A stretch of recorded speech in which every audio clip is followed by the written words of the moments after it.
Launch control, this is Houston. We are go for launch. Hold on to your lug nuts. It's time for an overhaul. Turn it up some. I'm your huckleberry. I don't give jobs, I hire men. You won't give me anything, and I won't give you anything.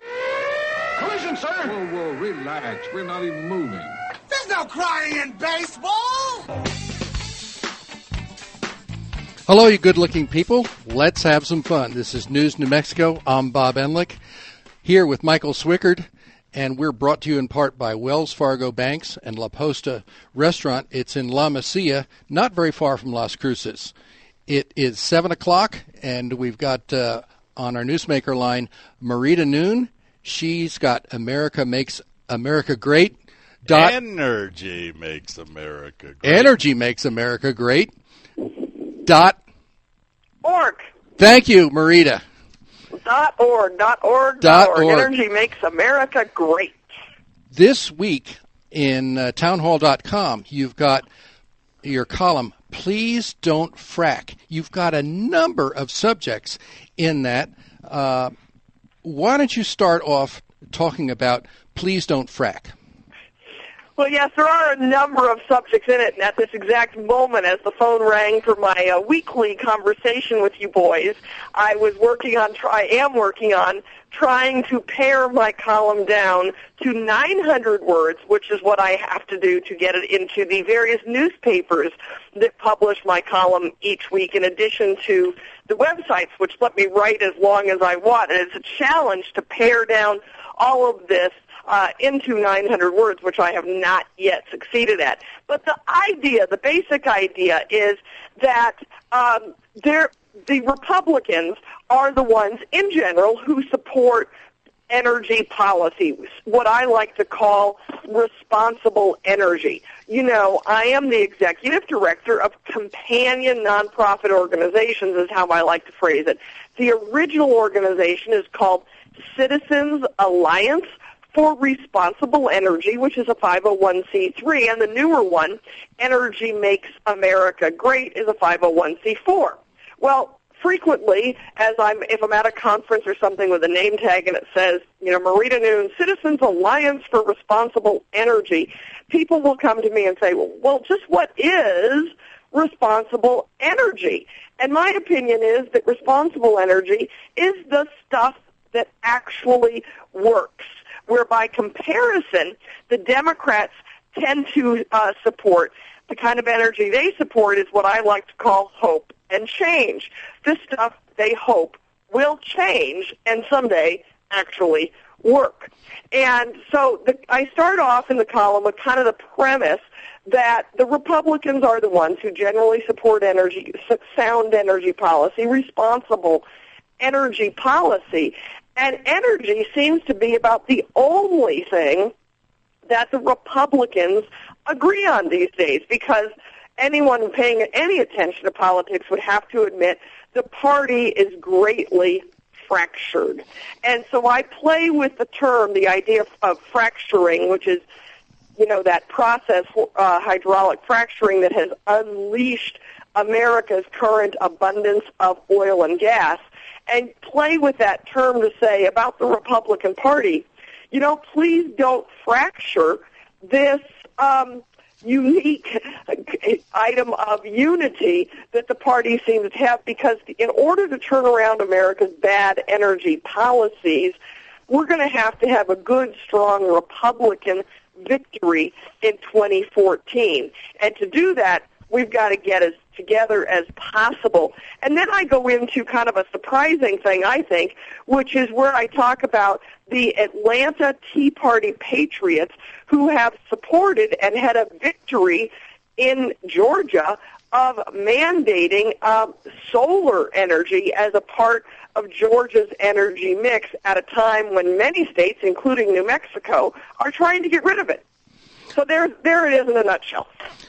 That's pretty, I think that was a pretty stunning thing that you found out, that it is a group in Georgia called the Tea Party Patriots. The Atlanta Tea Party Patriots, and then they have kind of a subgroup called the Green Tea Coalition. But the Green Tea Coalition is a partnership with, of all people, the Sierra Club to push for this solar energy in Georgia. And right now, Georgia is one of those states that does not have this state law or state mandate for renewables, and now it looks like that's coming to the fore. Yeah, I mean, it's not truly they have not put in a renewable portfolio standard, which our state has and about half the other states do have. But what they've actually done is one of the commissioners that I talked to told me what they've done is actually worse, because what they've done is they have picked the winner. They have come out and said, we don't know about biomass, we don't know about wind, we don't know about geothermal, but we're going to pick solar, and we're going to pick this as the one winner for the state of Georgia. It's 525 megawatts. That's about 1% to 1.5% of the total amount of power in Georgia. But the trouble with solar is it's so very, very expensive. In our part of the state, we have a lot of solar companies, and they've got full-page newspaper ads and very prominent radio ads, very expensive ads. What is the source of the money for those ads? Well, the Sierra Club has launched a big campaign, and the Sierra Club has a lot of money from a lot of big foundations and liberal campaigns. But I assume they've got to also be getting some money from the solar industry. I don't know. This is a fact. Of course they are. Of course they are. Come on, yeah, well, Marita. I do have to throw in that I don't know this as a fact. Now, our own PRC has said to me when I've discussed the current issue in New Mexico with them, which we can talk about, of course, and I hope we do talk about. And he said, well, you've got to look at the source of their money. And I said, well, where's their money coming from? And he said, well, the solar industry, of course. Well, we're going to talk a little bit about after the break, but that key element, the subsidy, is what we need to focus on. We'll be back in just a moment. Why don't you talk about the economics of how that works, Marita?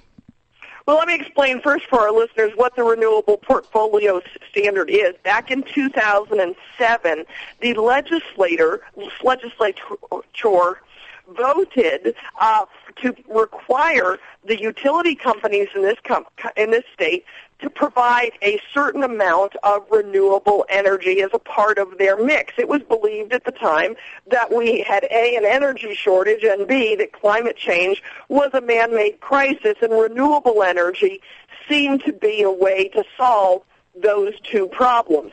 And so the legislature required that we have 10% renewable energy in the mix by 2010, 15 by 2015, and 20% by 2020. But the legislature, the bill, did not mandate how you make that renewable energy. That came from our PRC, which is the Public Regulatory Commission. And the Public Regulatory Commission at the time was made up of a lot of renewable energy supporters. And so they said minimum 30% must be made up from wind, minimum 20% must be made up of solar, a minimum 5% from others, such as biomass or geothermal, and 1.5% from what they call distributed generation. And distributed generation means rooftop solar. Well, at the time, there wasn't much distributed generation back in 2007. There was very little of any of it. And so when you mandate something by law, you then have to help it come into existence. And so since then, through state and federal grants and an increase in our utility rates, we have seen more wind and solar be installed in this state.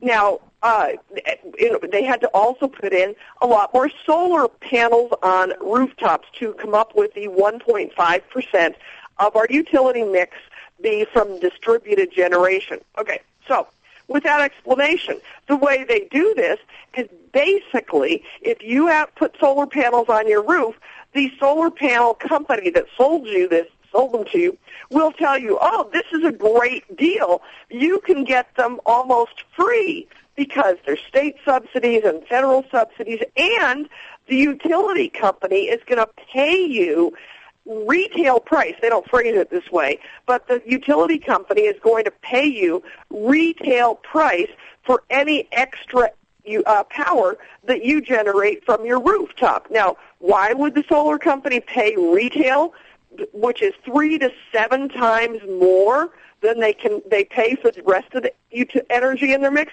Because they have to have it.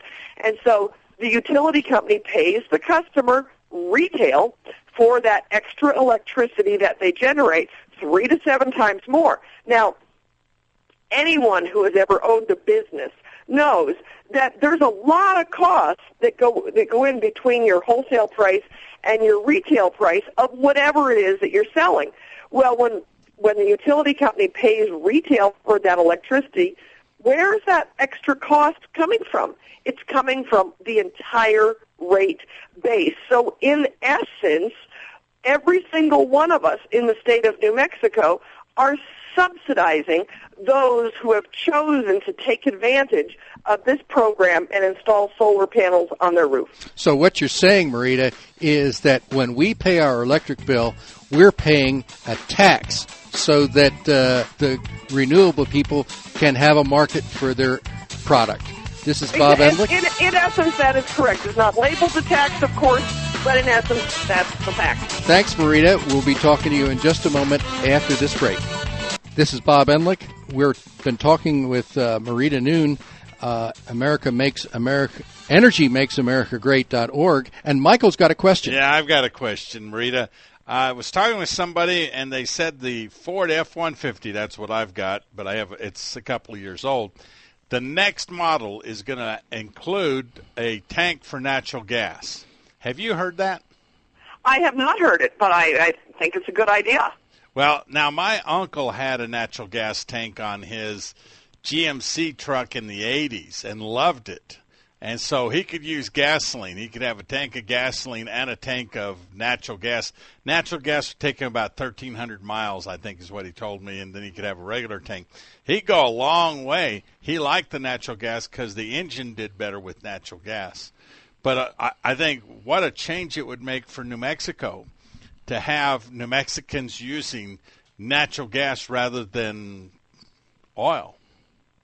Well, certainly we have an abundance of natural gas, and as we frequently talk about in the state of New Mexico, we have many wells that are shut, mainly because it costs more to get the natural resource out of the ground than you can sell it for, because the price of natural gas has been, for the last several years, has been so low, again, due to this abundance that I talked about earlier as a result of hydraulic fracturing combined with horizontal drilling. And if we could provide more uses for that natural gas, it would help the economy of the state, and it would help the individual drivers as well. And it takes some infrastructure, but if someone is producing a truck that can go both ways, that's a huge asset, because you can put natural gas in where you can get it, and where you can't, you can put gasoline in. Well, I'm able to buy gasoline without ethanol in it because my buddy Oscar has decided to make it available at one of his stations. So if you've got a lawnmower engine, you definitely got to go there to keep that ethanol away from your lawnmower. But as soon as enough vehicles have natural gas tanks, I'll bet Oscar puts natural gas in one of his stations. And then you've got a place to fill up. The key element, of course, is going to be if someone like Ford or a major manufacturer puts that in as an option, then the infrastructure will, rather than being mandated by the government, it will spring up by itself, and yes, that will be the key element to perhaps converting from liquid gasoline in your tank to natural gas in your tank, and being able to drive these vast distances that Michael cited with his uncle's pickup truck. Yes, I know that Honda has produced a off the line, not a conversion, CNG vehicle. I'm honestly not sure how well it's doing currently, if it's selling a lot. I have not followed that, but I do know that Honda has a CNG vehicle. Not only that, in many of the large cities, you see the buses with powered by clean natural gas plastered on the side of them. So, it's... natural gas is great for a fleet vehicle that goes home at night to a central garage to get refueled. The post office is thinking about going with all CNG vehicles, and it will save them a lot of money in gasoline, and it's great for that as well. Let me mention, because I know we're almost out of time, we were talking at the last break, or not the last break, before the last break, about the policy in New Mexico that our PRC wants to get rid of the diversification rule or diversity rule. They're having a hearing on it in Santa Fe on September 10th. Marita, thank you very much. We've been talking with Marita Noon. Energy makes America great. Energy makes AmericaGreat.org. Thank you. 30 after the hour.